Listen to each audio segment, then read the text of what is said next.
En el año 1274 a.C., un joven faraón egipcio, Ramsés II, dirigió a un ejército de 20.000 hombres contra 40.000 soldados del imperio hitita. Soy Matthew Seddell. Ambos bandos librarían una de las primeras batallas documentadas de la historia, en Kadesh. Estaba en juego la seguridad y la prosperidad de Egipto. Más de 3.000 años después, esto es todo lo que queda del asentamiento sirio, donde 60.000 hombres lucharon por su vida en la batalla de Kadesh. Con la nueva tecnología de videojuegos, están a punto de ver esta gran batalla como nunca se ha visto. El inmenso número de soldados, la formación de las tropas, cómo lucharon y cómo se ganó la batalla. Contemplen la lucha como a los generales les habría gustado verla, ahora en batallas decisivas.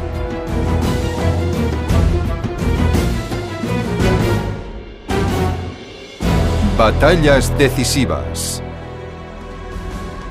Hace 3.000 años, en el año 1274 a.C., Siria era un importante cruce de caminos, donde las rutas comerciales occidentales se encontraban con las orientales.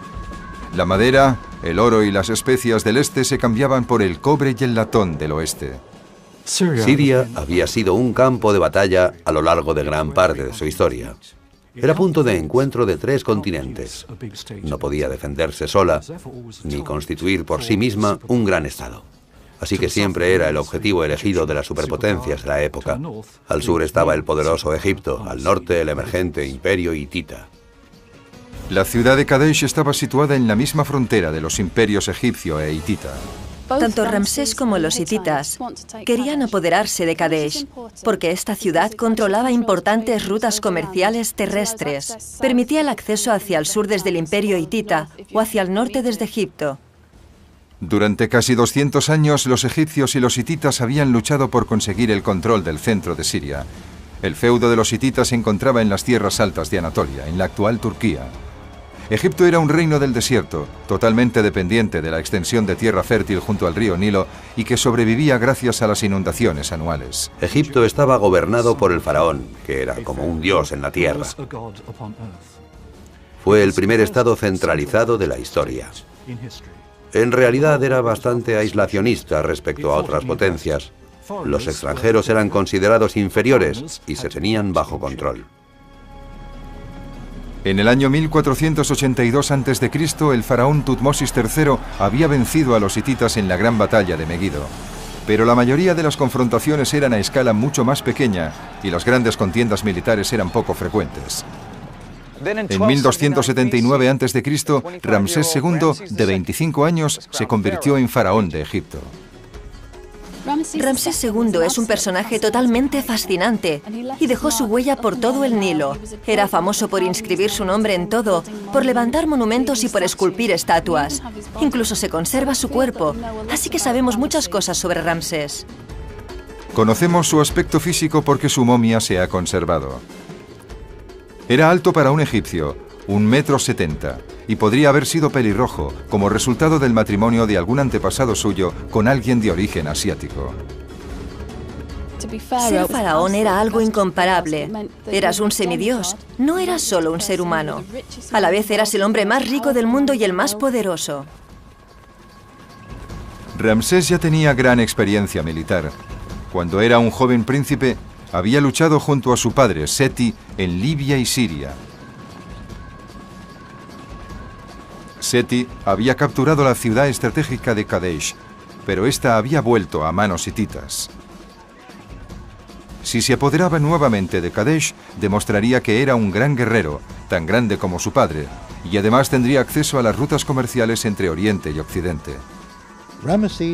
Ramsés era un hombre joven para quien el horizonte no tenía fronteras. Decidió hacer lo que su padre no había podido lograr. Iba a conseguirlo. Poseía toda la ambición propia de la juventud. Ramsés II era un hombre joven con mucha ambición. No solo quería ser faraón, quería ser el faraón más importante que hubiera existido y existiría. Quería que los dioses supieran que él era el faraón más grande de todos los tiempos. El rey hitita Muwatalli, por su parte, tampoco llevaba mucho tiempo en el trono. Y se enfureció cuando Ramsés afirmó que iba a recuperar Kadesh, porque consideraba que le pertenecía. El padre de Muwatalli y el padre de Ramsés, Seti, habían luchado entre ellos. Ahora sus hijos resolverían definitivamente la confrontación. Muwatalli buscó tropas en todo su imperio y reunió uno de los ejércitos hititas más grandes jamás visto. 2.500 carros y 40.000 soldados de infantería. Creo que lo que hace que Kadesh sea tan interesante es que se enfrentaron dos personajes que pensaban ambos que eran invencibles. La estrategia de Ramsés no constituyó sorpresa alguna. Sus planes para capturar Kadesh se discutieron abiertamente en la corte egipcia. Si Ramsés II hubiese tenido televisión, se habría presentado en ella para decir: voy a capturar Kadesh y a echar a los hititas de Siria.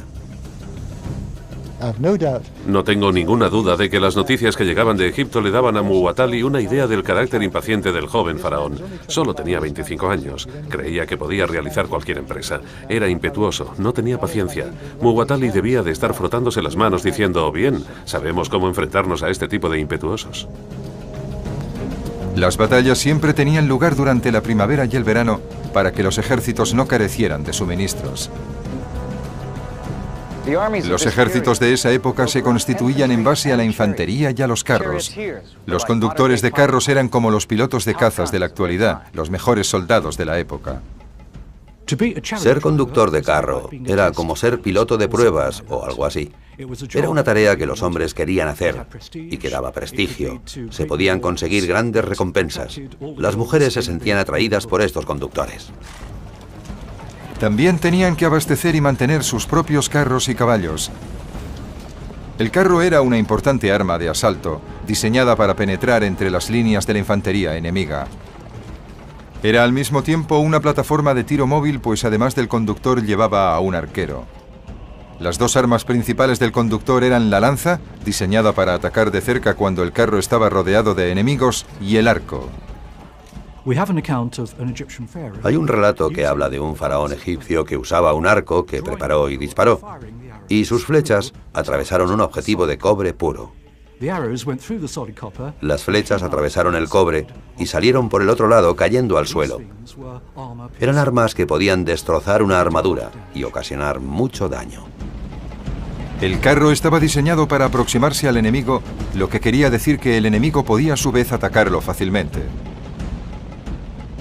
El carro egipcio tenía algunas ventajas sobre el hitita. Era más ligero y más maniobrable. Tirado por solo 2 caballos, transportaba al conductor y a un soldado. Desde el carro se usaban lanzas y arcos. Ambos bandos estaban bastante igualados en cuanto a armas. El soldado hitita llevaba una larga lanza de ataque y una pequeña daga. Y aunque ya se conocía el hierro, las armas de mano más comunes eran la espada curvada y el hacha de guerra, ambas de bronce. Los hititas representaban una fuerza formidable, pero no asustaban a Ramsés, que les llamaba afeminados a causa de su largo pelo.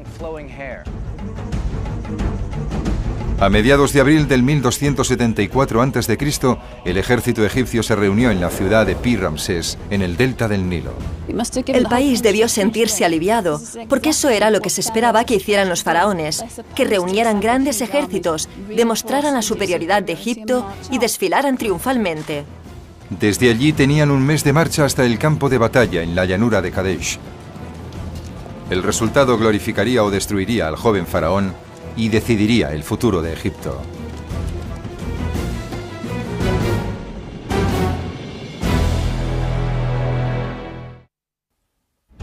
Año 1274 a.C., Ramsés II, el faraón guerrero de Egipto, se dirigía al encuentro del imperio hitita. Estaban en juego los tesoros de Siria y la seguridad de Egipto. El ejército egipcio se dividía en 4 cuerpos. Cada uno tenía 4.000 soldados de infantería. Otros 1.000 hombres se ocupaban de los carros de cada uno de los cuerpos. En la época de Ramsés, el ejército egipcio se dividía en 4 grandes cuerpos. Llevaban el nombre de algunos de los principales dioses del reino. Los cuerpos eran los de Amón, de Tebas, de Ra por el dios del sol, de Heliópolis, de Set por el dios de las tormentas del delta del Nilo, y de Petá, el dios creador. Cada cuerpo estaba dirigido por un general con el faraón como comandante en jefe. En la batalla, esos hombres formaban una especie de falange, con las tropas experimentadas en la vanguardia y los nuevos reclutas en la retaguardia. Al marchar, los cuerpos no se agrupaban juntos como un solo ejército, sino que se movían como unidades independientes durante kilómetros y kilómetros, a menudo por el desierto. Este sistema había evolucionado porque los egipcios casi nunca libraban grandes batallas. Sus guerras cortas y localizadas solían librarlas con un solo cuerpo. Además, separadas en una zona amplia, era más fácil para el ejército alimentarse de lo que el terreno proporcionaba. Los regimientos de Amón, de Ra, de Petá y de Set necesitaban cada uno un radio de unos 2 o 3 kilómetros mientras atravesaban Canaán y Galilea. El ejército egipcio se dirigía hacia el norte, mientras una división de élite, creada a partir de los 4 cuerpos, iba por la costa.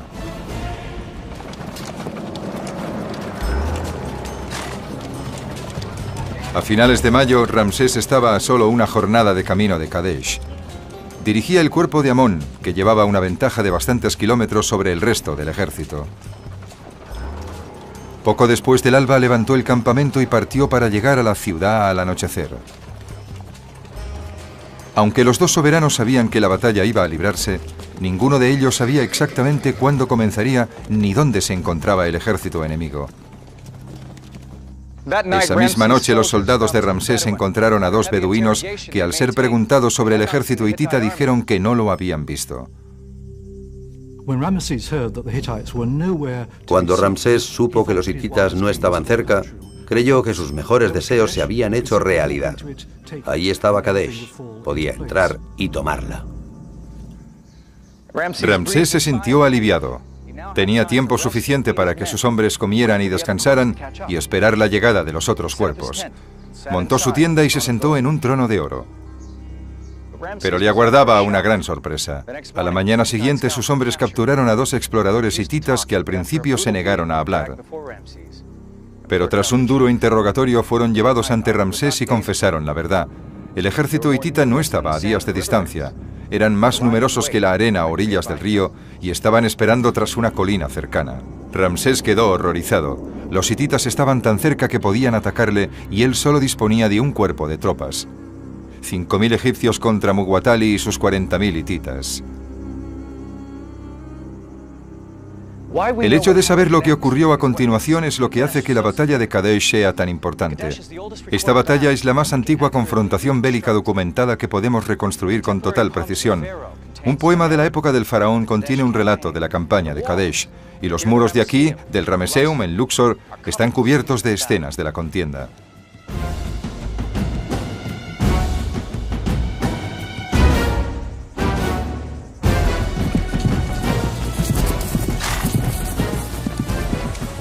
Ramsés envió mensajeros a los otros 3 cuerpos para ordenarles que se apresurasen a ir a su encuentro en Kadesh. Pero el cuerpo de Ra no recibió el aviso hasta la mañana siguiente. Empezó a avanzar a marchas forzadas hacia el campamento del faraón con los carros delante de la infantería. Pero cuando se hallaba cerca, centenares de carros hititas salieron de sus escondites y atacaron la columna de infantería egipcia. Debió de ser un auténtico caos. Pesados carros hititas desde los flancos contra un cuerpo de ejército que no estaba formado en orden de batalla.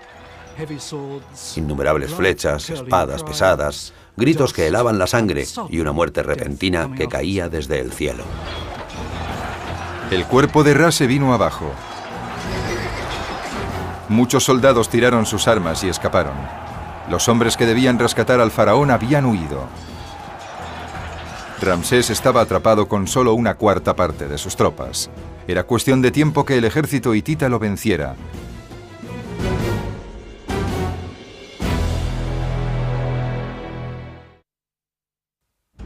Año 1274 a.C., el faraón egipcio Ramsés II luchaba contra el imperio hitita por el control de Siria. La infantería del cuerpo de Ra había sido destruida. Poco podían hacer los conductores de carros. Entonces vieron a otro grupo de carros hititas que se dirigía directamente hacia el campamento de Ramsés. Corrieron para avisar al faraón y llegaron justo antes que los hititas. Ramsés permanecía en su tienda, gritando a sus generales, echándoles la culpa y buscando soluciones a la situación, cuando se produjo una repentina llegada de carros egipcios, seguida de 2.500 carros hititas, que provocó el pánico en el campamento. Los carros hititas chocaron contra la infantería egipcia y comenzó una sangrienta lucha. El avance hitita hacia el campamento se vio frenado por las tiendas y por todo el material. Los carros chocaban entre sí en ese espacio tan reducido. Había sangre y polvo. Se produjeron saqueos, porque los objetos de oro y plata egipcios eran muy valiosos en Oriente Próximo. Los carros estaban atrapados en un enorme caos. Y todavía peor, los conductores de carros hititas, impacientes por atacar el campamento egipcio, se habían adelantado a la infantería. Esta doblaba en número a los soldados egipcios, pero se hallaba lejos de la batalla. Los arqueros egipcios empezaron a disparar sobre la masa de carros. Los soldados egipcios arrastraban a los hititas fuera de sus carros agarrándoles por el pelo y los degollaban. La matanza fue larga y brutal. Ramsés logró tomar el mando. Dirigió los carros egipcios restantes fuera del campamento, ordenando que se colocaran en forma de arco para contraatacar a los hititas. Solo podía hacer dos cosas. Una era esperar a que aparecieran los refuerzos. La otra era atacar directamente las líneas hititas y demostrar así que no tenía miedo. Ramsés era ingenuo, estaba equivocado en muchas cosas, pero era un hombre valiente. Rezó al dios guerrero que identificaba con su padre y le rogó que no le abandonara en ese crucial momento. Después atacó. La suerte decididamente estaba al lado de Ramsés. Justo entonces llegaron los carros de la división de élite que venían por el camino de la costa y se unieron a la batalla. Se habían adelantado, dejando atrás a la infantería. Ramsés pasó de estar en una posición de clara desventaja a disponer de tropas de élite en la lucha, que desconcertaron a los hititas, pues no conocían su presencia en la zona. De repente, el escenario de la batalla cambió por completo, porque los hititas no tenían ni idea de cuántas tropas egipcias más había en los alrededores. Los grupos de carros hititas estaban exhaustos y caían destrozados por las potentes flechas de miles de arcos egipcios. Los carros egipcios eran más ligeros, más rápidos y más estables que los de sus enemigos. Manteniéndose fuera del alcance de las lanzas hititas, arrojaban ráfaga tras ráfaga de flechas contra los apretados carros enemigos. Los egipcios podían disparar flechas, pero los hititas no podían maniobrar y resistir. Fue una auténtica matanza. Cada vez que los hititas intentaban atacar a los egipcios, tenían que retroceder ante sus flechas. No podían hacer otra cosa que escapar. Su retirada se convirtió en una huida hacia la seguridad. Los carros destrozados y los caballos moribundos yacían por todo el campo de batalla. Los soldados egipcios escudriñaban entre los carros y acababan con los soldados hititas que seguían con vida. Cuando un soldado egipcio mataba a un hitita, le cortaba la mano derecha. Las manos se llevaban ante el faraón como prueba de la victoria. Tras la batalla se contaban las manos para calcular el número de enemigos muertos. La estrategia militar egipcia casi les había hecho perder la batalla. Miles de soldados se habían separado a lo largo de kilómetros de desierto. El faraón no había conseguido reunir a la totalidad de sus tropas ni lanzar todo su poder militar contra los hititas. Pero las cosas habían resultado peores para Muwatalli. Había llevado 40.000 soldados de infantería hitita a Kadesh, pero ninguno participó en la lucha. Tanto él como Ramsés habían librado una batalla completamente diferente a la que habían planeado. Ramsés, con un ejército tan pequeño, no podía mantener bajo su poder ese territorio sirio y volvió a Egipto. Acabó firmando un tratado de paz con los hititas. Más tarde se casó con 2 princesas hititas. Eso trajo la paz y la prosperidad a la zona durante los siguientes 90 años.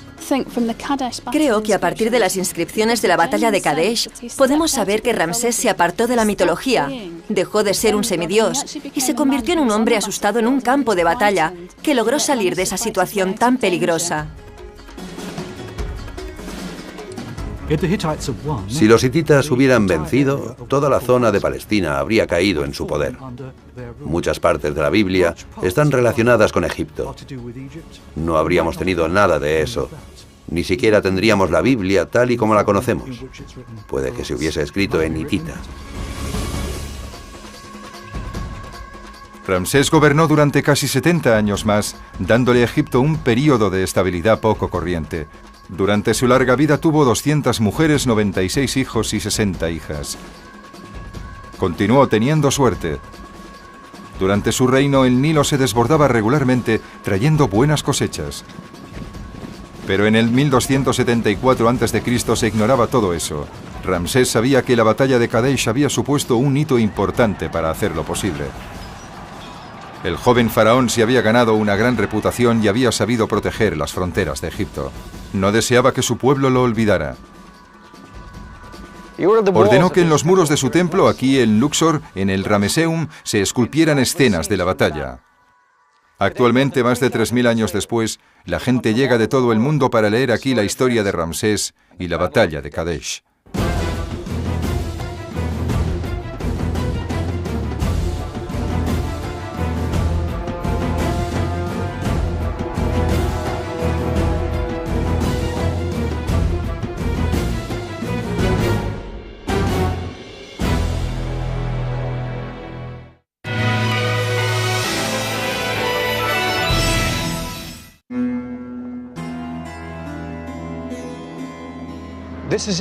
Esto es Estambul, en Turquía.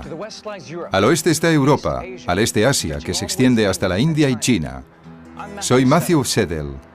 En el año 334 a.C., Alejandro, soberano del pequeño estado griego de Macedonia, cruzó este paso marítimo y se dirigió hacia el este, al encuentro del poderoso imperio persa gobernado por Darío III. Tanto Alejandro como Darío tenían una común ambición: gobernar todo el mundo conocido. En la guerra que iniciarían, el vencedor se quedaría con todo. La batalla decisiva se libró 3 años después, el 1 de octubre de 331 a.C., en la polvorienta llanura de Gaugamela.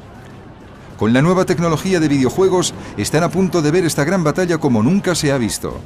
La gran cantidad de soldados, las formaciones de las tropas, cómo combatieron y cómo se ganó la batalla. Vean la lucha como a los generales les habría gustado verla en Batallas Decisivas.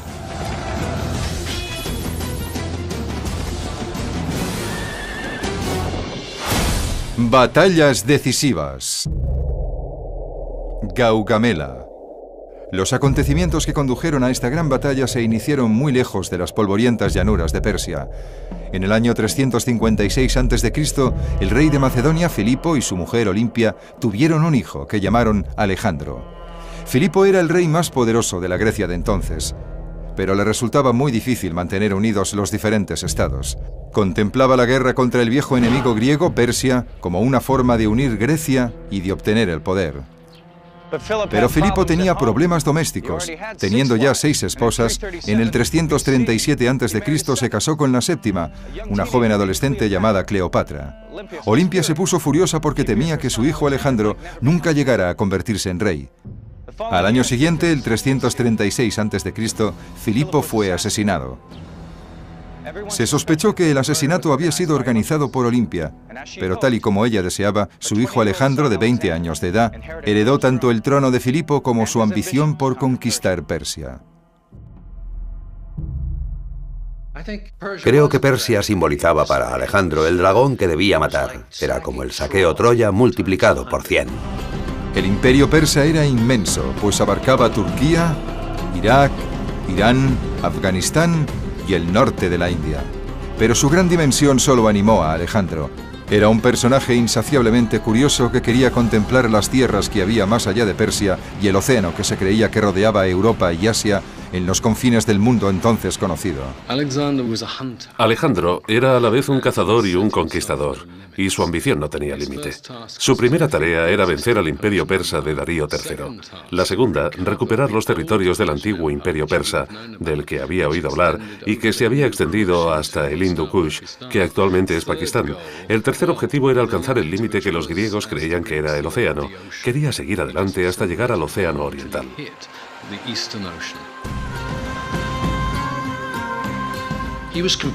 Deseaba competir con Aquiles y con Heracles, y quería que su nombre perdurara para siempre. En el año 334 a.C. llegó aquí a Turquía con un ejército de 40.000 hombres. Aunque prácticamente todos eran macedonios, también había tropas del resto de Grecia y una gran cantidad de mercenarios. En el corazón del ejército estaba la caballería Hatairoi, que significa de compañeros, una unidad de élite de unos 1.600 hombres. La contribución personal de Alejandro fue dirigir en persona esta gran fuerza de caballería, tarea que hacía desde los 18 años. Así que las tropas sabían que su líder no estaba allí solo por ser el hijo del rey anterior, sino porque era uno de los mejores jinetes de todo el ejército.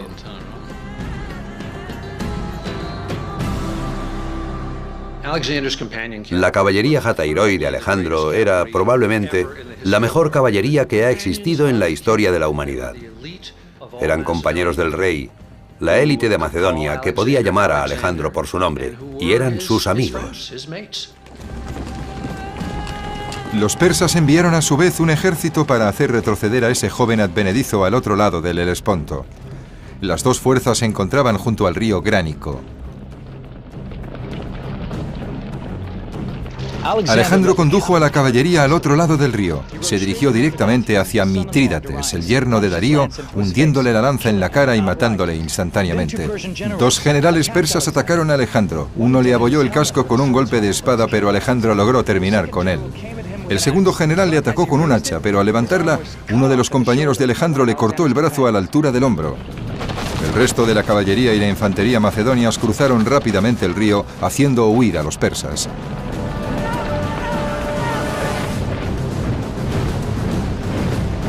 Alejandro continuó su avance hacia el este a través de Asia Menor. Creía que el destino le reservaba un futuro grandioso. El rey persa Darío decidió ocuparse personalmente de él. Reunió otro ejército y fue al encuentro de los macedonios en noviembre del año 333 a.C., en Isos. Darío superaba ampliamente en número a Alejandro, pero el campo de batalla no era lo bastante extenso para que pudiera sacar provecho de su ventaja numérica. Nuevamente, la caballería de Alejandro destrozó las líneas persas. Darío huyó tan precipitadamente que dejó atrás a su madre, a su mujer y a sus hijas, que se convirtieron en prisioneras de Alejandro. Mientras tanto, miles de tropas persas fueron interceptadas mientras se retiraban. Estas victorias convirtieron a Alejandro en amo y señor de todas las tierras al oeste de su avance. También conquistó Egipto, que llevaba 200 años en manos persas. Alejandro viajó hasta el país del Nilo y como nuevo faraón de Egipto fundó la ciudad de Alejandría. Entonces hizo un peregrinaje de centenares de kilómetros a través del desierto hasta el altar del dios Amón, que estaba en el oasis de Sigua, cerca de la frontera con Libia.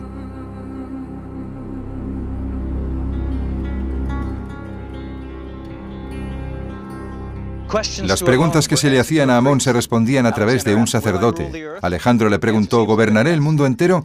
Parece que la respuesta fue que sí, pero los sacerdotes fueron más allá. Se dirigieron a Alejandro llamándole hijo del dios. 2000 años después de su peregrinaje por el desierto, seguían existiendo monedas griegas con la representación de Alejandro como dios carnero.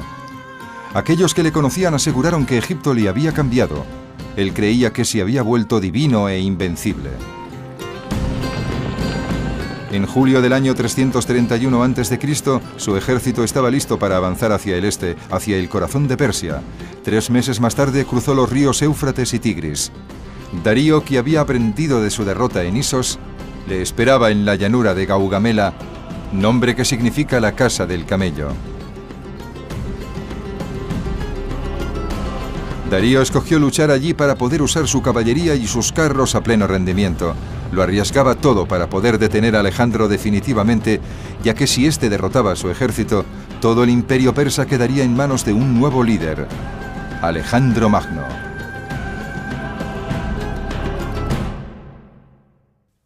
La batalla de Gaugamela. Estamos en el año 331 a.C. Alejandro Magno lucha contra el ejército de Darío de Persia.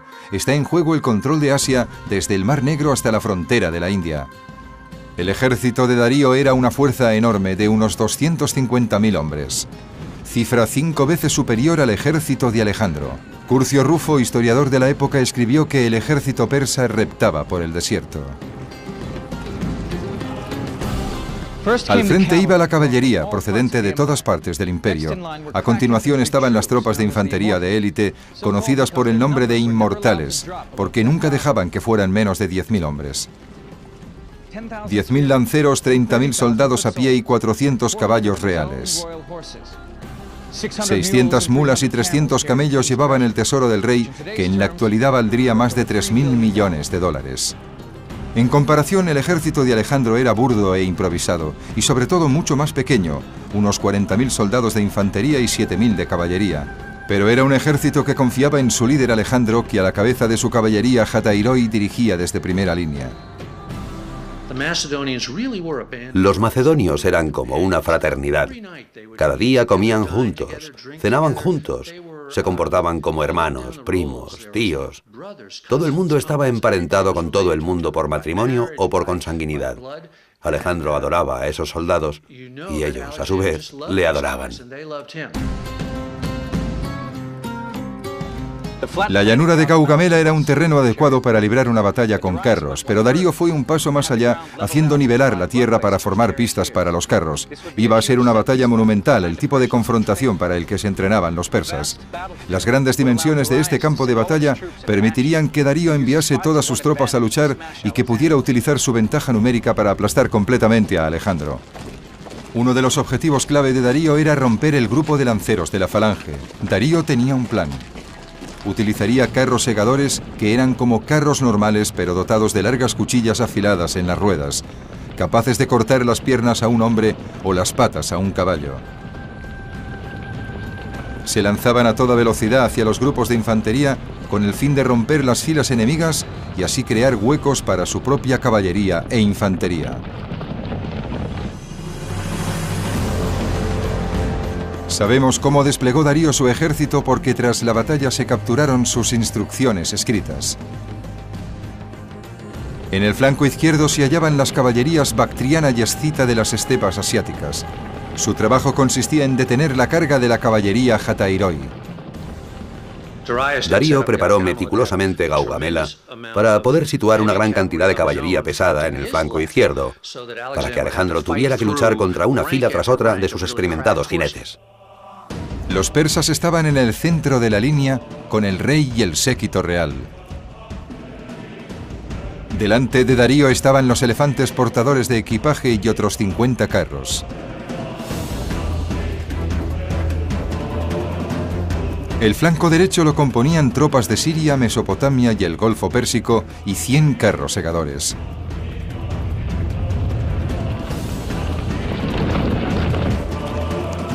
Como todos los comandantes griegos antes de él, Alejandro organizó su infantería en falanges. Esos bloques de tropas formaban un muro de lanzas para detener al enemigo. Las primeras 5 filas empuñaban las lanzas hacia el frente, mientras las demás filas lo hacían en un ángulo de 75 grados para desviar las jabalinas lanzadas por los enemigos. Pero a diferencia de sus predecesores, Alejandro combinaba la fuerza de la falange con la flexibilidad de los ataques rápidos de caballería.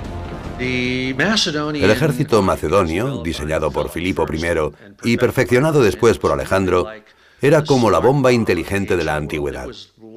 Era realmente muy diferente de la falange griega, que consistía en infantería pesada, que avanzaba en sólidas formaciones y luchaba de forma brutal. Era un estilo de lucha que en ocasiones se llama de escudo y espada. La falange macedonia funcionaba como un escudo y la caballería Hatairoi como una espada ofensiva. En Gaugamela, Alejandro organizó una falange de macedonios con caballería a cada lado. pero también situó una falange en la retaguardia compuesta por mercenarios y aliados. Sabía que los movimientos de su propia caballería podían dejar a su infantería vulnerable a los ataques desde los flancos y desde atrás. Esta segunda falange se ocuparía de neutralizar esa amenaza. Alejandro no parecía estar nervioso antes de la batalla. De hecho, se puso a dormir. El sol estaba muy alto cuando se despertó y se unió a sus tropas.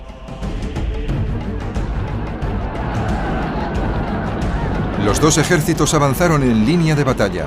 Darío tenía el terreno a su favor.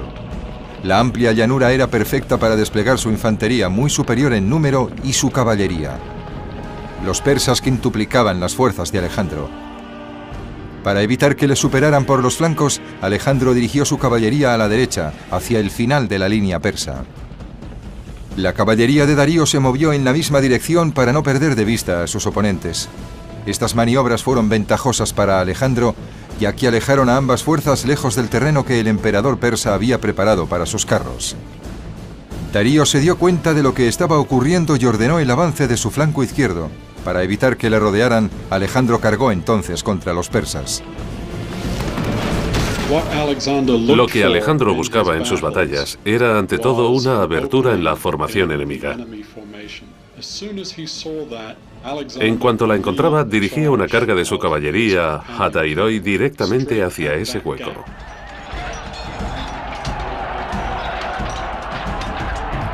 Se estaba librando la batalla de Gaugamela. Era una confrontación importante en todos los sentidos. 300.000 hombres luchando a lo largo de kilómetros y kilómetros de desierto con el imperio persa como recompensa. El ataque de Alejandro parecía suicida. Fue una batalla terrible en la que los macedonios estaban en franca inferioridad numérica. Siempre dicen que cuando luchas contra una fuerza superior es algo así como pelearte contra un oso. Tienes que apuñalarle en el corazón antes de que te envuelva con sus garras y te aplaste hasta matarte. La carga de la caballería Hatairoi dejó la falange macedonia desprotegida. Darío decidió que era el momento oportuno de destruirla con sus carros segadores. Tenía preparado un centenar para lanzarlos contra los lanceros macedonios. Tras romper la falange, el ejército de Darío podría entonces rodear a Alejandro y a su caballería, y de esta forma la aventura persa del joven rey griego llegaría a su trágico final. La batalla de Gaugamela. Estamos en el 331 a.C. Alejandro Magno lucha contra el ejército de Darío de Persia. Está en juego el control de Asia, desde el Mar Negro hasta la frontera de la India. Darío decidió que sus carros segadores entraran en acción y estos atacaron la falange griega. Ante ellos se interponía un muro de lanzas afiladas como cuchillas. Los hombres de la falange vieron 100 carros que se dirigían hacia ellos con sus afiladas hojas de 1 metro girando en las ruedas. Pero las tropas de Alejandro, curtidas en muchas batallas, aguantaron en sus posiciones. Sin embargo, en el último momento, cuando los carros estaban casi sobre ellos, abrieron sus filas y los carros pasaron sin causar daño alguno a los griegos. Pero por el contrario, esta maniobra fue fatal para los conductores de los carros. Al pasar por las filas abiertas, centenares de jabalinas y lanzas acabaron con todos. Los mejores lanzadores de jabalinas y arqueros griegos estaban en primera línea y dispararon sus armas contra los caballos. Si derribabas a uno, los que le seguían tropezarían y caerían. Mientras tanto, Alejandro y su caballería habían ganado ventaja, por lo que Darío envió a la caballería del centro de sus líneas como refuerzo. Al moverse de su posición, dejaron un hueco que Alejandro vio inmediatamente. Entonces giró a la izquierda y cargó directamente hacia este hueco, hacia el rey persa.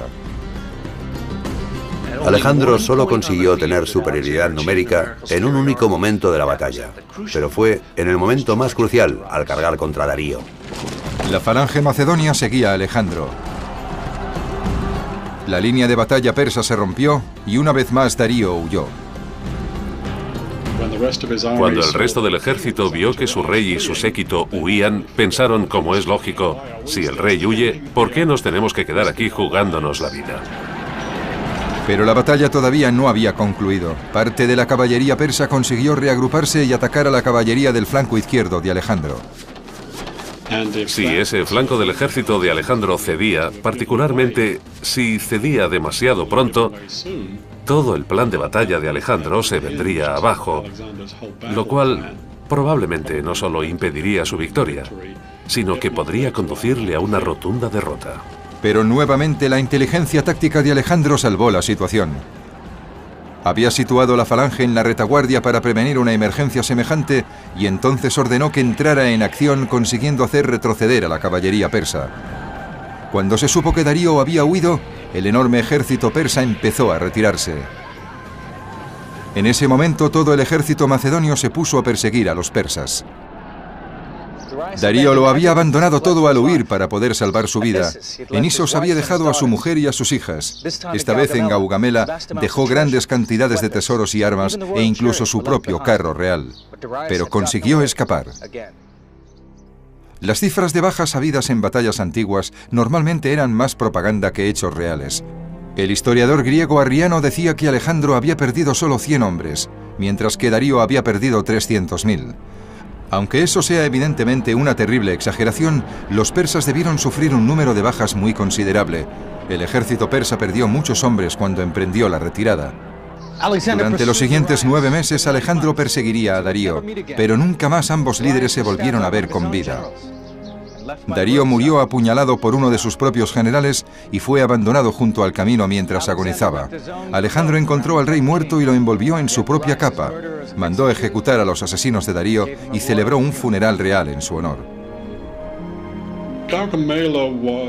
Gaugamela fue la victoria más importante de Alejandro, porque destrozó la hasta entonces organizada resistencia del imperio persa. Tras Gaugamela, la trayectoria de Alejandro fue imparable. Él y sus compañeros del pequeño reino de Macedonia arrasaron Persia. Un año después llegaron a Afganistán. 4 años más tarde cruzaron la cordillera del Hindu Kush e invadieron el norte de la India. Alejandro estaba cumpliendo la profecía de los sacerdotes de Amón. Estaba cerca de convertirse en el amo de todo el mundo conocido. En el 323 a.C., Alejandro volvió a Persia. Una noche asistió a una bacanal. De repente se puso a gritar, quejándose de un dolor que era como una lanza en el pecho. Cayó presa de la fiebre. Estaba apenas consciente cuando le preguntaron a quién legaba su reino.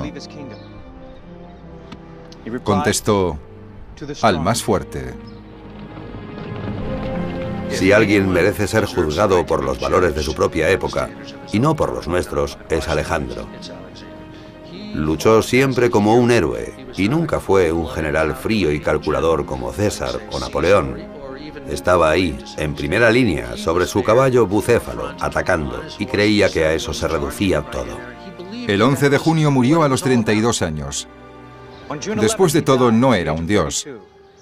Tenía el cuerpo cubierto de cicatrices de sus numerosas batallas. Hasta 8 veces fue herido gravemente y había sido alcanzado por todo tipo de armas, como flechas, espadas, lanzas y jabalinas.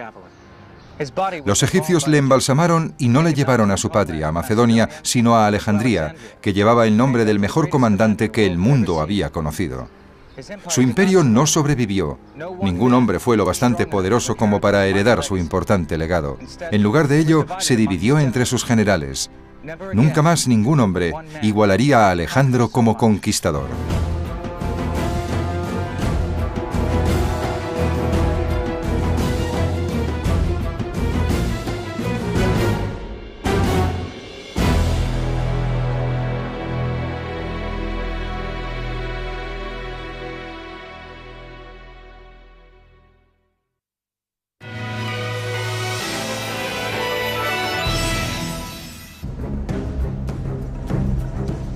$2.500 carros y 40.000 soldados de infantería. Creo que lo que hace que Kadesh sea tan interesante es que se enfrentaron 2 personajes que pensaban ambos que eran invencibles. La estrategia de Ramsés no constituyó sorpresa alguna. Sus planes para capturar Kadesh se discutieron abiertamente en la corte egipcia. Si Ramsés II hubiese tenido televisión, se habría presentado en ella para decir: voy a capturar Kadesh y a echar a los hititas de Siria.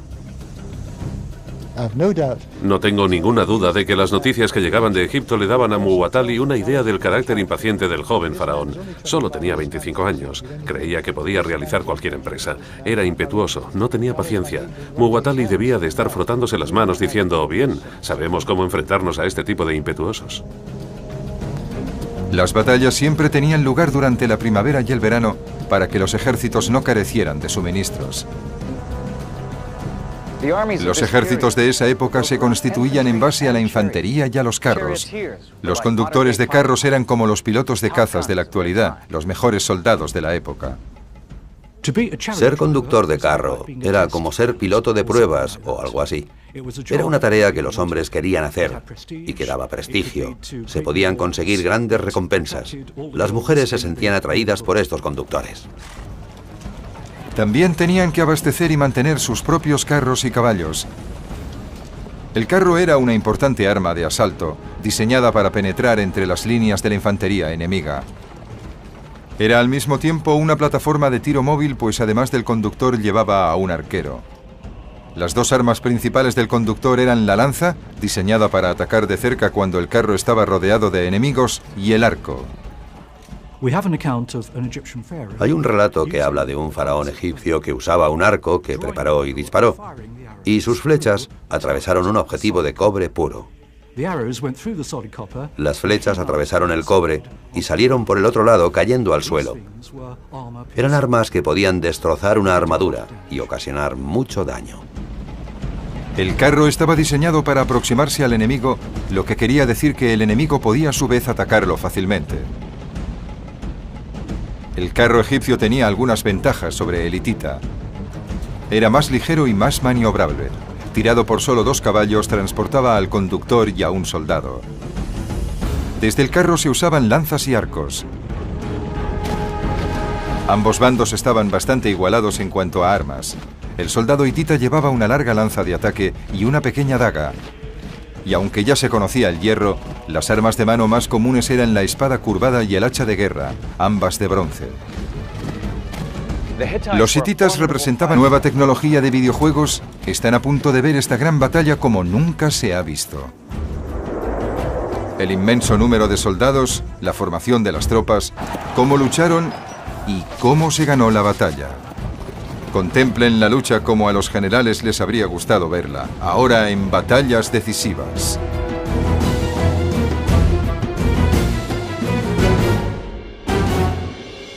Batallas decisivas. Hace 3000 años, en el año 1274 a.C., Siria era un importante cruce de caminos, donde las rutas comerciales occidentales se encontraban con las orientales. La madera, el oro y las especias del este se cambiaban por el cobre y el latón del oeste. Siria había sido un campo de batalla a lo largo de gran parte de su historia. Era punto de encuentro de 3 continentes. No podía defenderse sola, ni constituir por sí misma un gran estado. Así que siempre era el objetivo elegido de las superpotencias de la época. Al sur estaba el poderoso Egipto, al norte el emergente imperio hitita. La ciudad de Kadesh estaba situada en la misma frontera de los imperios egipcio e hitita. Tanto Ramsés como los hititas querían apoderarse de Kadesh, porque esta ciudad controlaba importantes rutas comerciales terrestres. Permitía el acceso hacia el sur desde el imperio hitita o hacia el norte desde Egipto.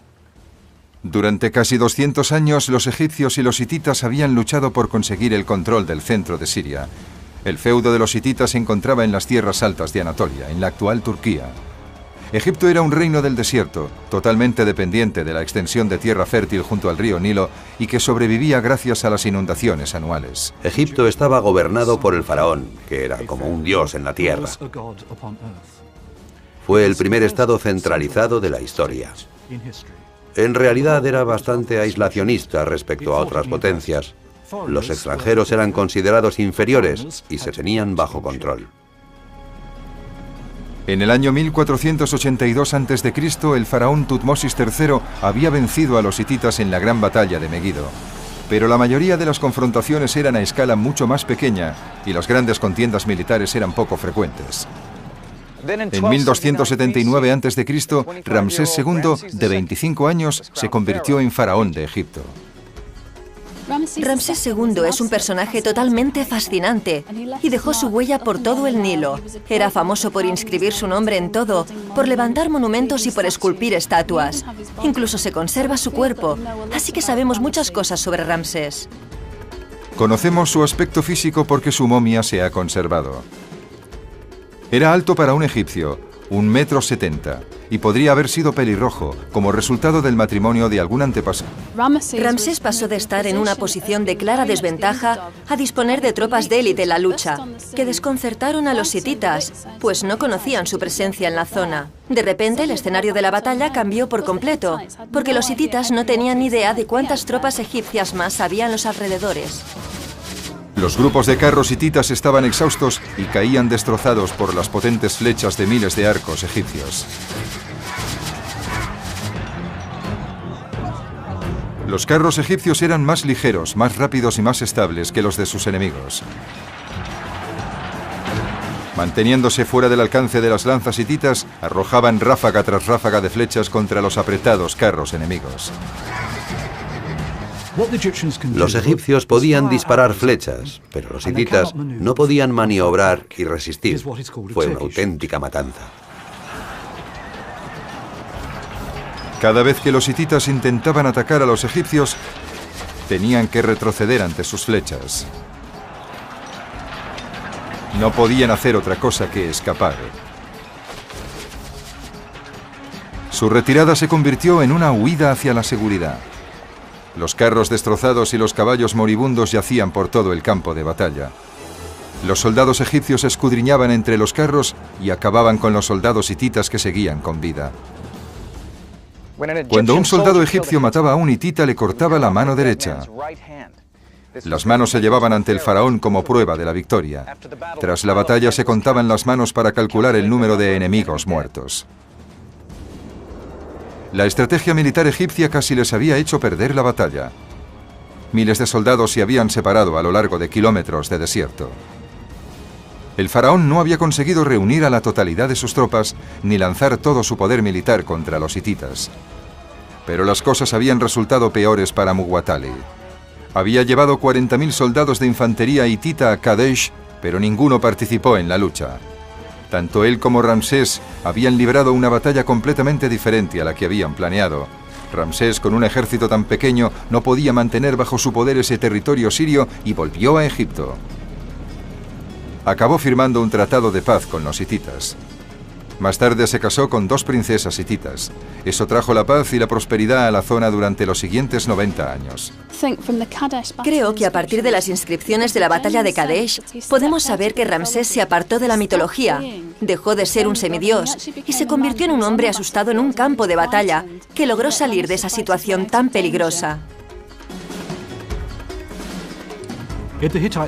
Si los hititas hubieran vencido, toda la zona de Palestina habría caído en su poder.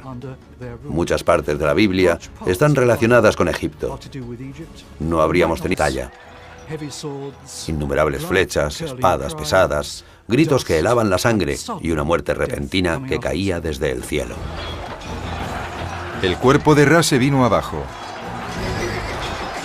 Muchos soldados tiraron sus armas y escaparon. Los hombres que debían rescatar al faraón habían huido. Ramsés estaba atrapado con solo 1/4 parte de sus tropas. Era cuestión de tiempo que el ejército hitita lo venciera.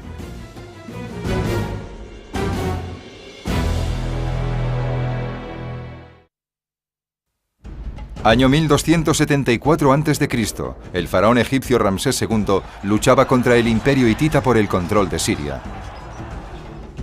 La infantería del cuerpo de Ra había sido destruida. Poco podían hacer los conductores de carros. Entonces vieron a otro grupo de carros hititas que se dirigía directamente hacia el campamento de Ramsés. Corrieron para avisar al faraón y llegaron justo antes que los hititas. Ramsés permanecía en su tienda, gritando a sus generales, echándoles la culpa y buscando soluciones a la situación, cuando se produjo una repentina llegada de carros egipcios, seguida de 2.500 carros hititas, que provocó el pánico en el campamento. Los carros hititas chocaron contra la infantería egipcia y comenzó una sangrienta lucha. El avance hitita hacia el campamento se vio frenado por las tiendas y por todo el material. Los carros chocaban entre sí en ese espacio tan reducido. Había sangre y polvo. Se produjeron saqueos, porque los objetos de oro y plata egipcios eran muy valiosos en Oriente Próximo. Los carros estaban atrapados en un enorme caos. Y todavía peor, los conductores de carros hititas, impacientes por atacar el campamento egipcio, se habían adelantado a la infantería. Esta doblaba en número a los soldados egipcios, pero se hallaba lejos de la batalla. Los arqueros egipcios empezaron a disparar sobre la masa de carros. Los soldados egipcios arrastraban a los hititas fuera de sus carros agarrándoles por el pelo y los degollaban. La matanza fue larga y brutal. Ramsés logró tomar el mando. Dirigió los carros egipcios restantes fuera del campamento, ordenando que se colocaran en forma de arco para contraatacar a los hititas. Solo podía hacer dos cosas. Una era esperar a que aparecieran los refuerzos. La otra era atacar directamente las líneas hititas y demostrar así que no tenía miedo. Ramsés era ingenuo, estaba equivocado en muchas cosas, pero era un hombre valiente. Rezó al dios guerrero que identificaba supuesto un hito importante para hacerlo posible. El joven faraón se había ganado una gran reputación y había sabido proteger las fronteras de Egipto. No deseaba que su pueblo lo olvidara. Ordenó que en los muros de su templo, aquí en Luxor, en el Ramesseum, se esculpieran escenas de la batalla. Actualmente, más de 3000 años después, la gente llega de todo el mundo para leer aquí la historia de Ramsés y la batalla de Kadesh.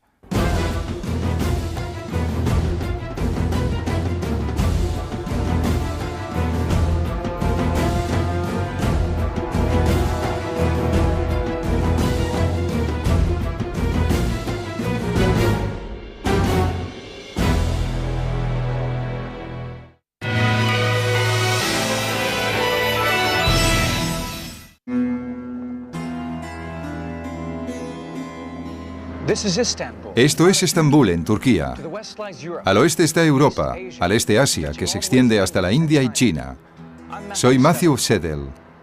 En el año 334 a.C., Alejandro, soberano del pequeño estado griego de Macedonia, cruzó este paso marítimo y se dirigió hacia el este, al encuentro del poderoso imperio persa gobernado por Darío III. Tanto Alejandro como Darío tenían una común ambición: gobernar todo el mundo conocido. En la guerra que iniciarían, el vencedor se quedaría con todo. La batalla decisiva se libró 3 años después, el 1 de octubre de 331 a.C., en la polvorienta llanura de Gaugamela. Con la nueva tecnología de videojuegos, están a punto de ver esta gran batalla como nunca se ha visto. La gran cantidad de soldados, las formaciones de las tropas, cómo combatieron y cómo se ganó la batalla. Vean la lucha como a los generales les habría gustado verla en Batallas Decisivas.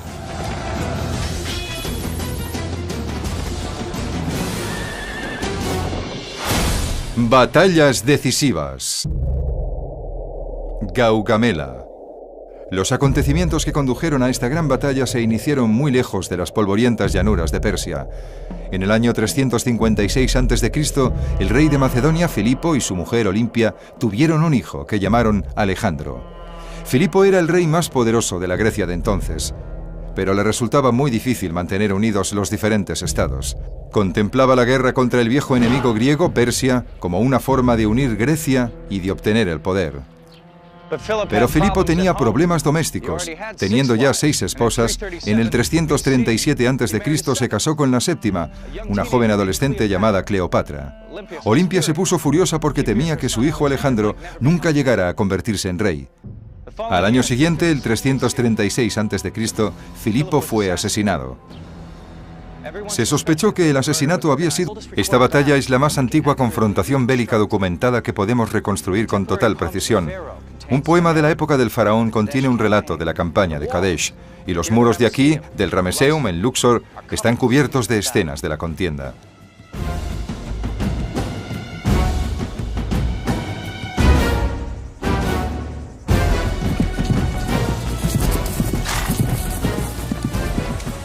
Ramsés envió mensajeros a los otros 3 cuerpos para ordenarles que se apresurasen a ir a su encuentro en Kadesh. Pero el cuerpo de Ra no recibió el aviso hasta la mañana siguiente. Empezó a avanzar a marchas forzadas hacia el campamento del faraón con los carros delante de la infantería. Pero cuando se hallaba cerca, centenares de carros hititas salieron de sus escondites y atacaron la columna de infantería egipcia. Debió de ser un auténtico caos. Pesados carros hititas desde los flancos contra un cuerpo de ejército que no estaba formado en orden de batalla. Innumerables flechas, espadas pesadas, gritos que helaban la sangre y una muerte repentina que caía desde el cielo. El cuerpo de Ra se vino abajo. Muchos soldados tiraron sus armas y escaparon. Los hombres que debían rescatar al faraón habían huido. Ramsés estaba atrapado con solo una cuarta parte de sus tropas. Era cuestión de tiempo que el ejército hitita lo venciera.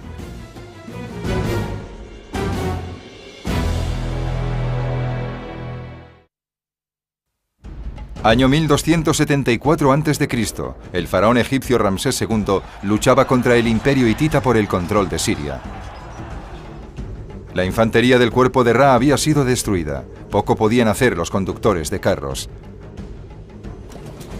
Entonces vieron a otro grupo de carros hititas que se dirigía directamente hacia el campamento de Ramsés. Corrieron para avisar al faraón y llegaron justo antes que los hititas. Ramsés permanecía en su tienda, gritando a sus generales, echándoles la culpa y buscando soluciones a la situación, cuando se produjo una repentina llegada de carros egipcios, seguida de 2.500 carros hititas, que provocó el pánico en el campamento.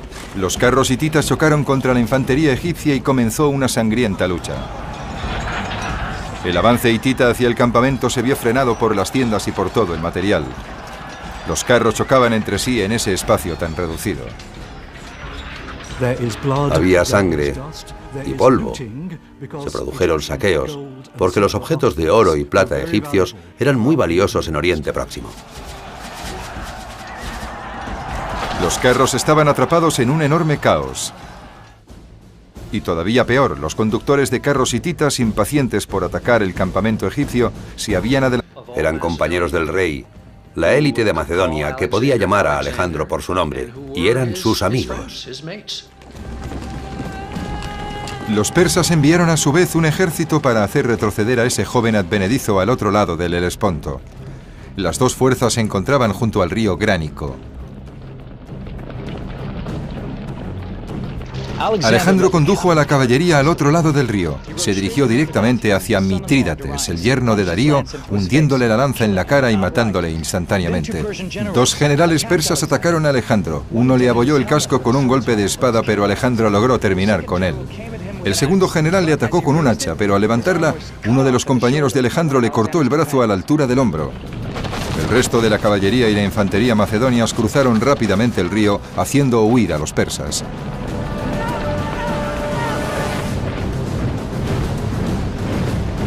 Alejandro continuó su avance hacia el este a través de Asia Menor. Creía que el destino le reservaba un futuro grandioso. El rey persa Darío decidió ocuparse personalmente de él. Reunió otro ejército y fue al encuentro de los macedonios en noviembre del año 333 a.C., en Isos. Darío superaba ampliamente en número a Alejandro, pero el campo de batalla no era lo bastante extenso para que pudiera sacar provecho de su ventaja numérica. Nuevamente, la caballería de Alejandro destrozó las líneas persas. Darío huyó tan precipitadamente que dejó atrás a su madre, a su mujer y a sus hijas, que se convirtieron en prisioneras de Alejandro. Mientras tanto, miles de tropas persas fueron interceptadas mientras se retiraban. Estas victorias convirtieron a Alejandro en amo y señor de todas las tierras al oeste de su avance. También conquistó Egipto, que llevaba 200 años en manos persas. Alejandro viajó hasta el país del Nilo y como nuevo faraón de Egipto fundó la ciudad de Alejandría. Entonces hizo un peregrinaje de centenares de kilómetros a través del desierto hasta el altar del dios Amón, que estaba en el oasis de Sigua, cerca de la frontera con Libia.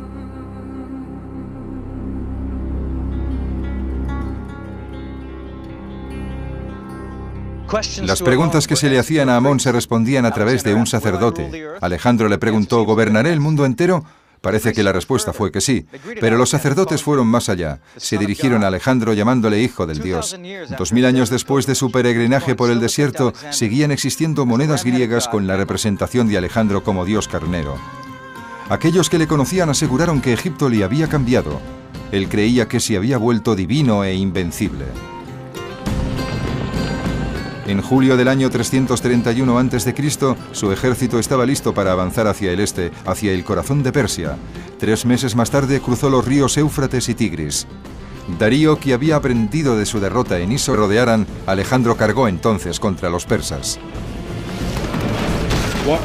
Lo que Alejandro buscaba en sus batallas era ante todo una abertura en la formación enemiga.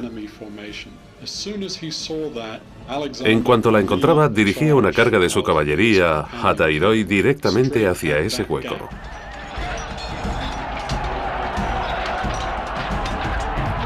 Se estaba librando la batalla de Gaugamela. Era una confrontación importante en todos los sentidos. 300.000 hombres luchando a lo largo de kilómetros y kilómetros de desierto con el imperio persa como recompensa. El ataque de Alejandro parecía suicida. Fue una batalla terrible en la que los macedonios estaban en franca inferioridad numérica. Siempre dicen que cuando luchas contra una fuerza superior es algo así como pelearte contra un oso. Tienes que apuñalarle en el corazón antes de que te envuelva con sus garras y te aplaste hasta matarte. La carga de la caballería Hatairoi dejó la falange macedonia desprotegida. Darío decidió que era el momento oportuno de destruirla con sus carros segadores. Tenía preparado un centenar para lanzarlos contra los lanceros macedonios. Tras romper la falange, el ejército de Darío podría entonces rodear a Alejandro y a su caballería, y de esta forma la aventura persa del joven rey griego llegaría a su trágico final. La batalla de Gaugamela. Estamos en el 331 a.C. Alejandro Magno lucha contra el ejército de Darío de Persia. Está en juego el control de Asia, desde el Mar Negro hasta la frontera de la India. Darío decidió que sus carros segadores entraran en acción y estos atacaron la falange griega. Ante ellos se interponía un muro de lanzas afiladas como cuchillas. Los hombres de la falange vieron 100 carros que se dirigían hacia ellos con sus afiladas hojas de 1 metro girando en las ruedas. Pero las tropas de Alejandro, curtidas en muchas batallas, aguantaron en sus posiciones. Sin embargo, en el último momento, cuando los carros estaban casi sobre ellos, abrieron sus filas y los carros pasaron sin causar daño alguno a los griegos. Pero por el contrario, esta maniobra fue fatal para los conductores de los carros. Al pasar por las filas abiertas, centenares de jabalinas y lanzas acabaron con todos. Los mejores lanzadores de jabalinas y arqueros griegos estaban en primera línea y dispararon sus armas contra los caballos. Si derribabas a uno, los que le seguían tropezarían y caerían. Mientras tanto, Alejandro y su caballería habían ganado ventaja, por lo que Darío envió a la caballería del centro de sus líneas como refuerzo. Al moverse de su posición, dejaron un hueco que Alejandro vio inmediatamente. Entonces giró a la izquierda y cargó directamente hacia este hueco, hacia el rey persa. Alejandro viajó hasta el país del Nilo y como nuevo faraón de Egipto fundó la ciudad de Alejandría. Entonces hizo un peregrinaje de centenares de kilómetros a través del desierto hasta el altar del dios Amón, que estaba en el oasis de Sigua, cerca de la frontera con Libia.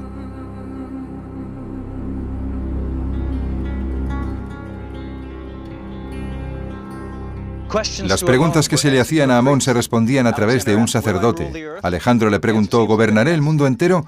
Parece que la respuesta fue que sí, pero los sacerdotes fueron más allá. Se dirigieron a Alejandro llamándole hijo del dios. 2000 años después de su peregrinaje por el desierto, seguían existiendo monedas griegas con la representación de Alejandro como dios carnero. Aquellos que le conocían aseguraron que Egipto le había cambiado. Él creía que se había vuelto divino e invencible. En julio del año 331 a.C., su ejército estaba listo para avanzar hacia el este, hacia el corazón de Persia. 3 meses más tarde cruzó los ríos Éufrates y Tigris. Darío, que había aprendido de su derrota en Isos, le esperaba en la llanura de Gaugamela, nombre que significa la casa del camello. Darío escogió luchar allí para poder usar su caballería y sus carros a pleno rendimiento. Lo arriesgaba todo para poder detener a Alejandro definitivamente, ya que si éste derrotaba a su ejército, todo el imperio persa quedaría en manos de un nuevo líder, Alejandro Magno.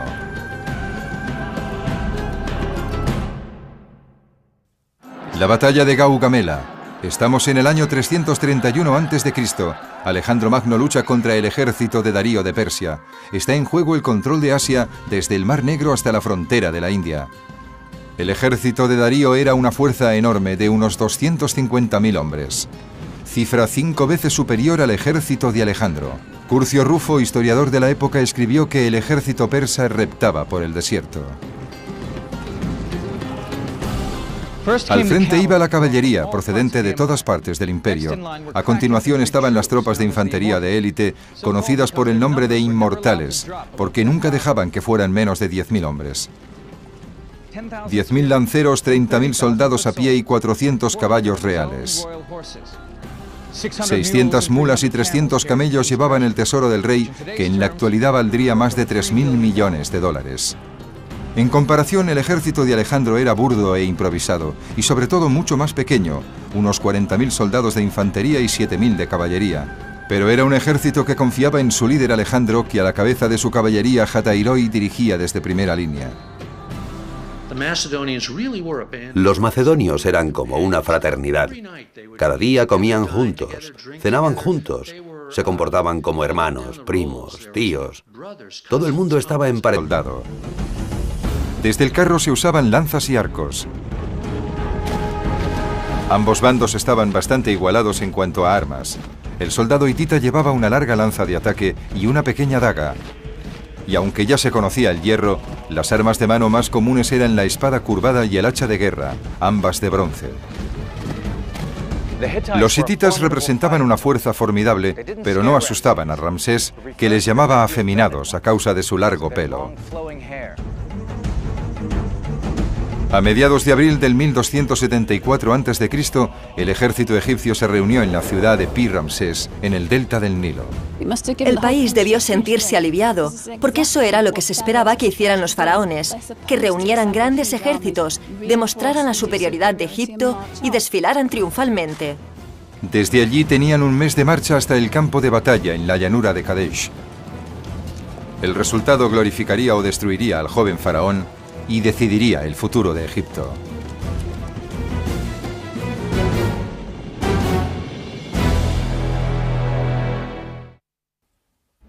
Año 1274 a.C. Ramsés II, el faraón guerrero de Egipto, se dirigía al encuentro del imperio hitita. Estaban en juego los tesoros de Siria y la seguridad de Egipto. El ejército egipcio se dividía en 4 cuerpos. Cada uno tenía 4.000 soldados de infantería. Otros 1.000 hombres se ocupaban de los carros de cada uno de los cuerpos. En la época de Ramsés, el ejército egipcio se dividía en 4 grandes cuerpos. Llevaban el nombre de algunos de los principales dioses del reino. Los cuerpos eran los de Amón, de Tebas, de Ra por el dios del sol, de Heliópolis, de Set por el dios de las tormentas del delta del Nilo, y de Petá, el dios creador. Cada cuerpo estaba dirigido por un general con el faraón como comandante en jefe. En la batalla, esos hombres formaban una especie de falange, con las tropas experimentadas en la vanguardia y los nuevos reclutas en la retaguardia. Al marchar, los cuerpos no se agrupaban juntos como un solo ejército, sino que se movían como unidades independientes durante kilómetros y kilómetros, a menudo por el desierto. Este sistema había evolucionado porque los egipcios casi nunca libraban grandes batallas. Sus guerras cortas y localizadas solían librarlas con un solo cuerpo. Además, separadas en una zona amplia, era más fácil para el ejército alimentarse de lo que el terreno proporcionaba. Los regimientos de Amón, de Ra, de Petá y de Set necesitaban cada uno un radio de unos 2 o 3 kilómetros mientras atravesaban Canaán y Galilea.